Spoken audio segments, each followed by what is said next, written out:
ಅದೇ ಬಾಗಲಕೋಟೆ ಮತ್ತು ದಾವಣಗೆರೆಗೆ ಯಾರಿಗೂ ಈಗ ನಾನು ರಸ್ತೆಯಲ್ಲಿ ಜಿಂದಾಲ್ನಿಂದ ಬರ್ಬೇಕಾದ್ರೆ ಉದ್ದಕ್ಕೂ ನೋಡ್ಕೊಂಬಂದೆ. ಸಿಂಧನೂರು ಯಾವಾಗಲೂ ಹಸಿರಿನಿಂದ ತುಂಬಿರ್ತಾ ಇತ್ತು. ಇವತ್ತು ಬಂದರೆ ಯಾವುದೋ ಬರಗಾಲಕ್ಕೆ ಬಂದಂಗೆ ಸಿಂಧನೂರಿನ ಬರಗಾಲ ಕಂಡ ಇವತ್ತು ಇಂಥ ವಿಷಯದಲ್ಲಿ ಯಾರಿಗೂ ಶ್ರದ್ಧೆ ಇಲ್ಲ.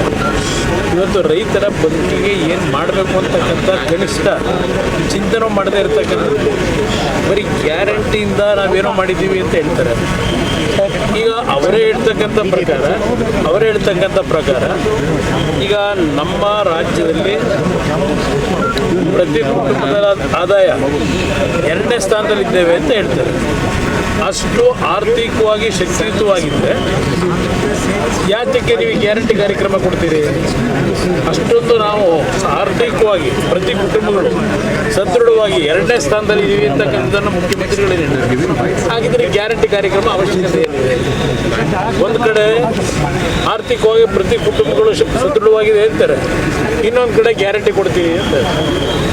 ಗ್ಯಾರಂಟಿ ಮುಖಾಂತರ ಮಹಿಳೆಯರನ್ನ ಸ್ವಾವಲಂಬಿಗಳಾಗಿ ಮಾಡ್ತಾ ಇದ್ದೀವಿ. ಆ ಕಾರಣಕ್ಕೆ ನನ್ನ ಮನೆ ಹತ್ರ ಬಂದರೆ ನಾನು ದಿವಸ ತೋರಿಸ್ತೀನಿ ಅವರು ಸ್ವಾವಲಂಬಿಗಳಾಗವ್ರೆ. ಹೆಣ್ಮಕ್ಳು ಬಡವರು ಯಾವ ರೀತಿ ಸ್ವಾವಲಂಬಿಗಳಾಗಿದ್ದಾರೆ ನನ್ನ ಮನೆ ಹತ್ರ ಬಂದರೆ ನಿಮಗೆ ಪ್ರತ್ಯಕ್ಷ ದರ್ಶನ ಮಾಡ್ತೀನಿ. ಈಗ ಬೈ ಎಲೆಕ್ಷನ್ ನಡೀತಾ ಇದೆಯಲ್ಲ ಸರ್, ಎಲ್ಲರೂ ಕ್ಷೇತ್ರದಲ್ಲಿ ಮೈತ್ರಿಕೂಟದಿಂದ ಏನು ಅಭ್ಯರ್ಥಿಗಳು ಕಣಕ್ಕಿಳಿದಿದಾರಲ್ಲ, ಅವ್ರು ಹೇಗೆ ನಡೀತಾ ಇದೆ? 2 ಸ್ಥಾನದಲ್ಲೂ ಗೆಲ್ತೀವಿ ಬಂದಿದೆ ಸರ್. ಈಗ ಸಿದ್ದರಾಮಯ್ಯ ಅವರು ಮೊನ್ನೆ ದೇವೇಗೌಡರ ಕುಟುಂಬ ರಾಜಕಾರಣದ ಬಗ್ಗೆ ಮತ್ತೆ ಪದೇ ಪದೇ ಈ ವಿಚಾರ ಸಿದ್ದರಾಮಯ್ಯ ಅವ್ರು ಮಾಡ್ತಿರೋದೇನು?